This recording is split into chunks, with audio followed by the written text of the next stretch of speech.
Halo sobat peziarah sekalian, kita selalu punya harapan untuk masuk ke dalam surga.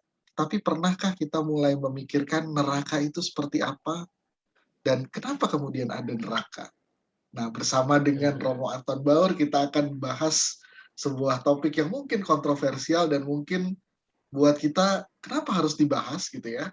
Nah, mari kita bahas sama-sama tentang neraka kali ini bersama Romo Anton Baur. Tetapi seperti biasa sebelumnya, mari kita buka dulu dengan tanda kemenangan kita dalam nama Bapa dan Putra dan Roh Kudus. Amin. Amin. Romo masih dalam keadaan sehat? Sehat, komplit. Terima kasih. Thank you Romo untuk kehadirannya. Ya, Mas Ilham. Kita udah sempat ngobrol sama Romo tentang kebangkitan badan ya. Nah, Ya, lalu kalau kita selalu diajarkan ada surga, ada neraka gitu Romo. Nah, mhm. yang selalu jadi pertanyaan buat saya, neraka dalam iman Katolik itu seperti apa sih Romo? Apakah memang sebuah tempat di mana api yang berkobar-kobar, yang keadaan panas dan lain sebagainya, atau ada gambaran lain gitu Romo? Ya, baik. Terima kasih. Ini tema yang selalu menarik ya, surga dan neraka gitu ya. Bahkan Chrisye juga menjadikan lagu kan gitu ya, yang dinyanyikan kembali oleh Onca ya, Onca atau 2019 ya waktu itu ya? Ya, yang Aku jika surga dan neraka. ya. Ya, saya juga mungkin mungkin saya udah generasi tua ya, tahu-tahu lagu kayak gitu kan ya berarti ya. Ya, di situ kan ada kan, jika surga dan neraka tidak pernah ada, Nggak pernah masihkah ada. engkau bersujud kepadanya, jika engkau masih menyembah dia, gitu kan. Itu menurutku menarik ya, ya untuk diskusi yang tidak akan pernah berhenti. Fokus ke dalam iman Katolik. Ya. Nah, lalu dalam perspektif iman Katolik, neraka itu apa? Saya nggak ngerti nih kenapa pertanyaan Mas Film dimulai dengan neraka ya. Kenapa nggak bicara tentang surga gitu ya? Something good is better I think gitu ya. Tapi dia mulai dengan pendekatan yang jalur negatif nih dari neraka dulu gitu ya. Ya, tapi oke lah nanti siapa tahu kita bisa ketemu titiknya ya. Sebenarnya kalau dalam refleksi iman Kristiani, neraka itu adalah apa ya namanya? Sebagai sebuah kutukan kekal bagi mereka yang mati dalam dosa berat. Itu refleksinya dalam Katekismus Gereja Katolik, kalimatnya bunyinya seperti itu ya. Kutukan kekal bagi mereka yang mati dalam keadaan dosa berat karena pilihan mereka sendiri. Wah, ini menarik gitu ya. Kutukan kekal. Seperti apa bentuknya? Apakah neraka itu ya memang kobaran api yang panas dan segala macam? Menurut saya ada teks kitab suci yang menarik, kisah yang pasti sering kita dengar ya, kisah tentang Lazarus, Lazarus dan orang kaya itu kan. Kita buka saja langsung Lukas bab 16. Mana kitab sucimu? Ini kitab suci saya gitu ya. Nah, kita buka. Lukas bab Nah, ini 16 menarik menurut saya. Lukas bab 16 sebentar. ayat Buka kitab suci 19 saya. ya Romo ya. Ya, betul. Nah, itu teks yang saya suka sekali. Dibaca saja singkat mulai dari ayat sebentar. Dari ayat 23. Ya, 23 sampai dengan 24. Itu bisa bantu dibaca ya. Baik Romo. Orang kaya itu juga mati lalu dikubur, dan sementara ia menderita sengsara di alam maut, ia memandang ke atas, dan dari jauh dilihatnya Abraham, dan Lazarus duduk di pangkuannya. Lalu ia berseru katanya, Bapa Abraham, kasihanilah aku. Suruhlah Lazarus, supaya ia mencelupkan ujung jarinya ke dalam air, dan menyejukkan lidahku, sebab aku sangat kesakitan dalam nyala api ini. Ya. Ini salah satu deskripsinya gitu ya, bisa kita bayangkan ya seperti ini mungkin neraka gitu ya. Dalam arti orang berada dalam keadaan kesakitan yang tidak kunjung henti dalam nyala api. Di kobar apa namanya terbakar hangus. Tapi menarik loh, waktu saya pernah belajar di Italia, saya berdiskusi dengan satu orang religius, orang imam sebut saja ya. Dia mengatakan kalau untuk dia dalam refleksi penghayatannya, neraka itu kan dari kata bahasa, kalau bahasa Italinya kan itu inferno ya, inferno. Lalu inferno itu neraka, inferno. Tetapi musim dingin dalam bahasa Italia itu inverno. Kalau nggak salah itu dia kebalik ya, coba. Ntar saya buka kamus dulu supaya saya nggak menyesatkan teman-teman. Kalau Dalam kamus Inferno jadi ingat ya, bukunya Dante. iya betul ya. Nah, inverno dengan vu itu dengan V ya. Ya, Dengan V itu apa ya? Victory. Fiesta. No. V dengan bukan Fanta ya. Kalau dengan Fanta itu artinya neraka, Ya, inferno. Tapi kalau inverno itu musim dingin. I see. Inverno ya. Lalu mereka, Romo ini mengatakan ya ini ada salah satu bentuk refleksi juga. Refleksi bukan permainan kata, tapi dalam tradisi kultural mengatakan bahwa keadaan yang sangat dingin, mencekam di musim dingin ya. Kalau di musim dingin itu kan matahari hanya bersinar sebentar, bersinar baru jam 8, nanti jam 5, jam setengah 5 sudah gelap, cuman pendek. Keadaan gelap gulita, keadaan dingin, keadaan sepi sendiri, menggigil, kertakan gigi dikatakan itu kan. Ya itulah keadaan neraka seperti itu digambarkan dengan mungkin kata-kata ini membantu ya. Dan buat saya, oh iya benar juga ya Romo ya gitu ya. Bisa dirasakan kalau musim dingin itu memang sungguh nggak nyaman gitu ya. Dinginnya mencekam, gelap, sendu rasanya, sedih. Nah itu ingin mengatakan bagaimana neraka itu ya sebagai kutukan kekal, keadaan yang memang orang itu benar-benar sudah dengan sadar memutuskan diri, memisahkan diri dengan Tuhan. Itu, gitu sih. Mungkin itu bisa membantu ya. Oke, Kitab suci dikatakan tentang nyala api yang nyala api. berkobar-kobar yang menyiksa, tapi dalam tradisi kultural, Romo Italia ini cerita, keadaan yang sangat dingin, sebut saja keadaan yang sangat tidak nyaman gitu ya, terpisah dari Tuhan. Itu begitulah. Dan kalau nggak salah memang di beberapa part di kitab suci kan Yesus juga melukiskan sebagai tempat yang sangat gelap dan ada kertak gigi gitu ya Romo ya. Ya betul ya. Ya. Itu saya juga baru paham loh, kertak gigi itu apa. Karena dingin, giginya bergetak gitu loh. Karena saking dingin, gelap, takut gitu ya, takut dingin. Orang kan bisa menggigil kan lama-lama itunya apa namanya mulutnya gigi ketemu gigi gitu kan. Gitu ya. Ya kayak gitu. Oke. Iya. Tapi artinya kalau dari apa yang Romo sampaikan tadi, neraka itu sebenarnya tempat atau kondisi ya, Romo? Ya. Kalau dalam penghayatan iman Kristiani ini adalah pada akhirnya nanti adalah muaranya. Kan kita kan episode sebelumnya kan bicara tentang kebangkitan badan, kehidupan kekal ya. Nanti kalau kehidupan kekal itu pada akhirnya manusia itu pilihannya hanya dua. Nanti manusia yang baik itu masuk surga, manusia yang dengan sadar memutuskan relasi dengan Tuhan dalam dosa berat tanpa adanya kesadaran untuk mohon pengampunan masuk ke dalam neraka. Jadi neraka itu ya sebuah keadaan di mana orang itu masuk dalam penderitaan tiada henti, dan surga dalam pengertian positif kita hidup berbahagia dengan Tuhan pada akhirnya kan gitu. Ya, itu sih jawabannya begitu ya. Oke. Nah, sekarang saya ingin kita agak mundur sedikit, Romo. Pertanyaannya, kenapa neraka ada gitu? Kenapa tidak semua orang kemudian berbahagia hidup di surga bersama Bapa? Ya, oke. Saya baca lagi ya. Tadi apa yang direfleksikan dalam iman Kristiani yang kita percaya, ditulis dalam Katekismus Gereja Katolik. Nah, saya merujuk pada buku kompendium. Ini bukunya. Teman-teman bisa baca, cari, ada. Saya rasa juga soft copy-nya ada di internet, mudah didapatkan. Atau buku katekismus yang tebal itu juga ada. Saya baca tadi yang saya nyatakan dengan neraka ya. Neraka adalah kutukan kekal bagi mereka yang mati dalam keadaan dosa berat karena pilihan bebas mereka sendiri. Oke, you got it? Kata kuncinya adalah pada pilihan bebas mereka sendiri. Memang di satu sisi benar Tuhan menyelamatkan semua orang. Yesus kan menyelamatkan semua orang begitu kan. Tetapi pertanyaannya yang diselamatkan ini mau nggak gitu kan? Logikanya kan gitu kan. Yesus mau menyelamatkan semua orang. Ayo, come on, kamu saya selamatkan. Kayak contoh satu kisah kecil ya.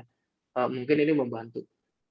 Ketika suatu hari ada banjir tinggi, orang itu sudah berdiri di atas atap rumahnya. Lalu lewatlah tim SAR dengan kapal karet itu. Ayo Bapak ikut saya selamatkan Bapak. Enggak, aku percaya Tuhan Yesus akan menyelamatkanku. Aku akan bertahan di sini. Lalu karena hatinya degil, karena percaya pada Tuhan Yesus menyelamatkan, kapal itu pergi. Lalu kedua datanglah helikopter yang ingin menolong dia. Tapi Bapak itu mengatakan, enggak, aku percaya Tuhan Yesus akan menyelamatkanku. Nah, lalu helikopter pergi lagi kan, karena Bapak ini nggak mau diselamatkan. Akhirnya karena air terus meninggi, dan Bapak itu meninggal dunia. Ya, ini hanya analogi ya, hanya analogi yang mengatakan bahwasannya kita semua diberi kebebasan untuk memahami Allah, menghayati hidup dengan baik. Pertanyaannya apakah Tuhan itu mau menyelamatkan orang itu? Jawabannya kan iya, dengan perantaraan orang-orang yang ada tadi gitu kan. Tapi orang itu merasa bahwa Tuhan akan langsung menyelamatkan dia dengan menariknya ke surga gitu. Ya, itu bisa dihayati, itu orang yang jatuh ke dalam pemahaman fideisme. Artinya jatuh kepada nanti beriman secara tidak bijaksana, kalau saya mengatakannya gitu. Ini hanya analogi, hanya contoh untuk mengatakan bahwa akhirnya Tuhan itu menyelamatkan semua orang nggak? Iya. Tapi pertanyaannya kita ini mau diselamatkan enggak? Nah itu tuh pertanyaannya. Tuhan sudah buka hati, ayo kamu datang kepadaku, kita jalan sama-sama. Pilihan jalannya sudah jelas, milih yang baik, pilih hidup menolong sesama dan segala macamnya. Itu kan janjinya Tuhan, kita diselamatkan, kita buktikan dengan tindakan baik.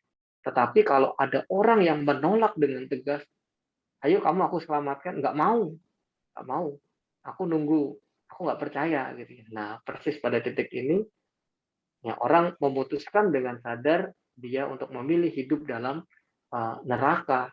Akhirnya ya. Kata kuncinya tadi kan orang yang mati dalam keadaan dosa berat karena pilihan bebas mereka. Ya, kebebasan itu kan anugerah dari Tuhan yang sangat unik ya, yang sangat khas dalam diri manusia.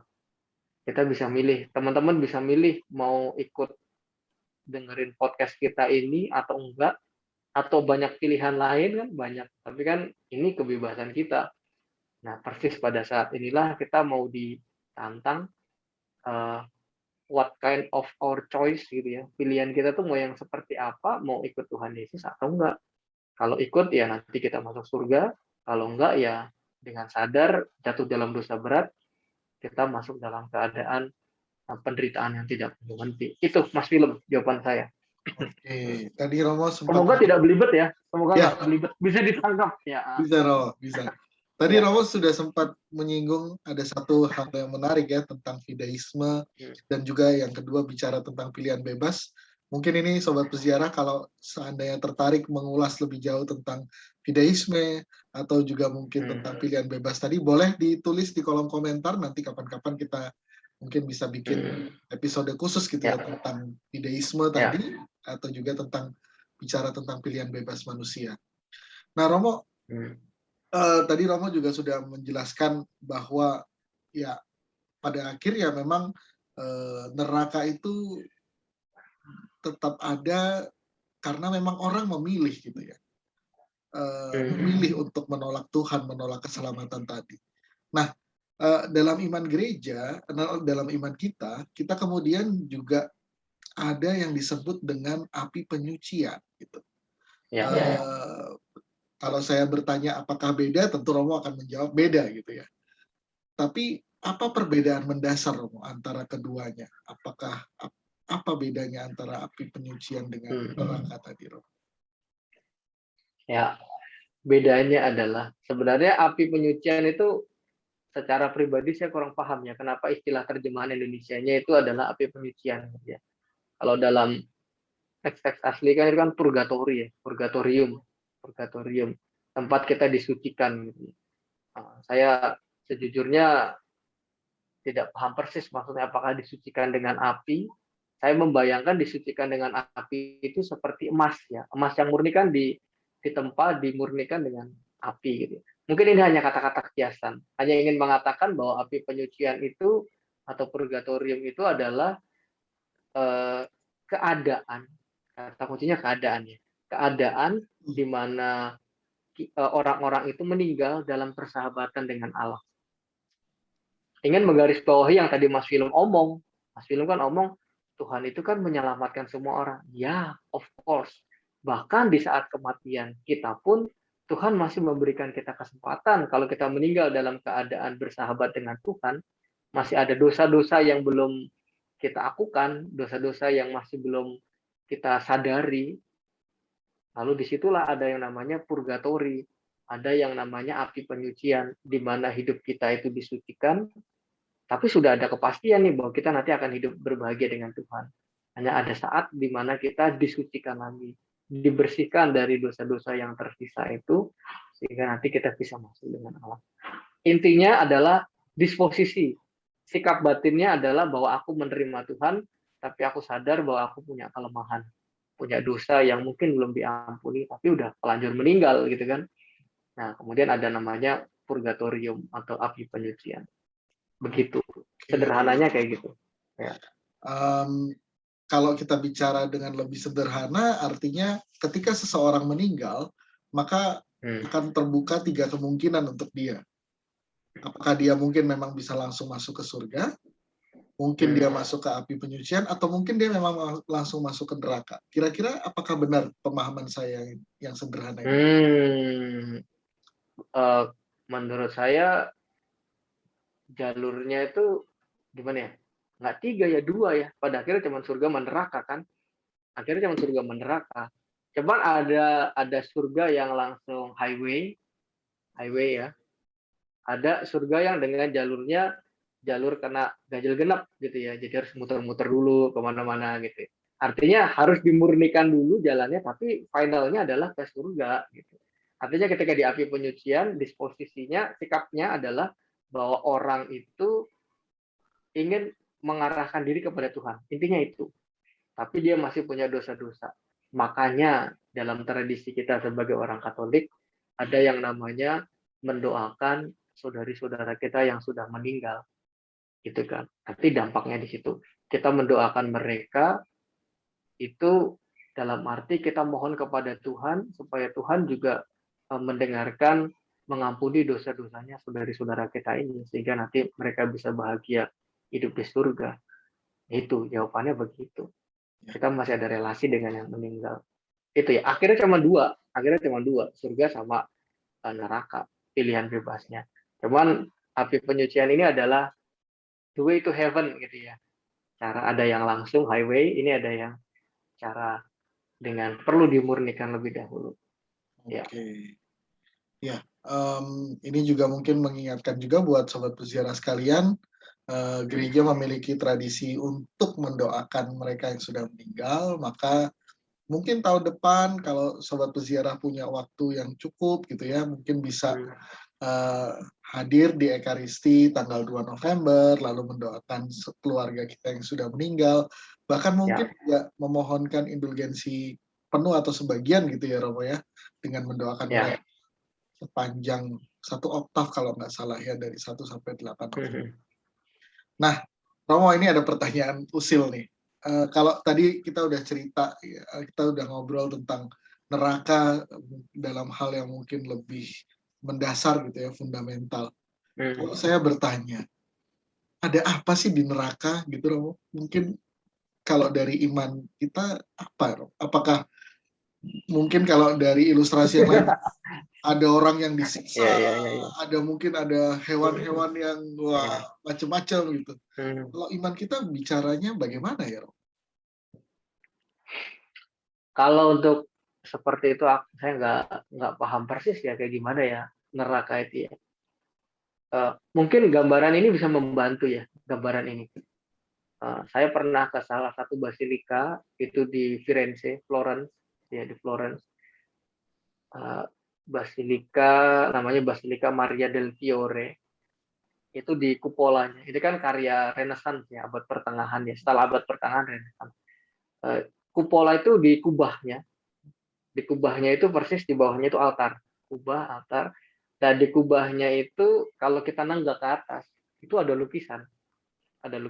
Jadi lukisannya itu berlapis-lapis. Lapisan pertama itu eh, gambaran tentang neraka, orang yang hidupnya tidak teratur, ada iblis, lalu maksudnya hidupannya tidak baik gitu ya. Lalu di atasnya ada manusia yang hidup pada umumnya, lalu di atasnya ada gambar Tuhan Yesus, di atasnya lagi ada hidup berbahagia dengan para malaikat di surga gitu ya, para kudus. Saya membayangkan mungkin itu bisa dijadikan analogi ya.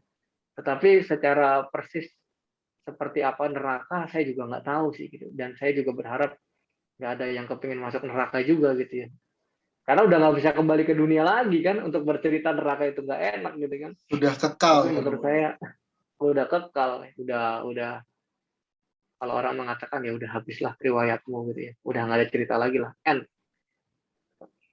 Menurut saya sih, kalau saya lebih menghayati eh, yang penting sekarang gitu ya. Kita nggak usah bicara tentang surga neraka deh. Kalau memang takut membayangkannya. Yang penting untuk saya adalah satu, kita beriman kepada Tuhan Yesus. Itu yang paling penting. Yesus juru selamat kita. Itu yang pertama.